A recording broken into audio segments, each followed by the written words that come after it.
చూస్తే వాళ్ళు ఏమనుకుంటారు?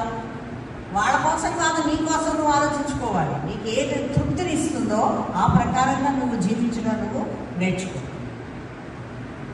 వాళ్ళెవరో ఇదే ఇలా అయిపోతే ఏమవుతుందో, అలా అయిపోతే ఇంక ఇలాంటి ఆలోచనల్లోనే ఉంటే ఇంక అహంభావం ఎప్పుడు వదులుతుంది? వదలదు.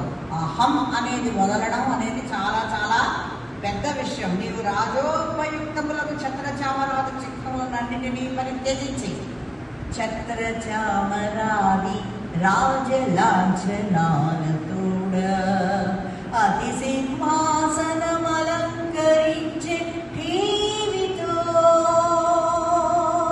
వెంకటేశ్వర స్వామి అలా అలంకరించాట ఆ సింహాసనాన్ని. సో ఒక రాజులాగా నువ్వు అవన్నీ అలంకరించుకొని ఆ రాజసింహాసనం మీద కూర్చున్నావు కదా, అవన్నీ పరిత్యజించు, అవన్నీ వదిలేసి దీనా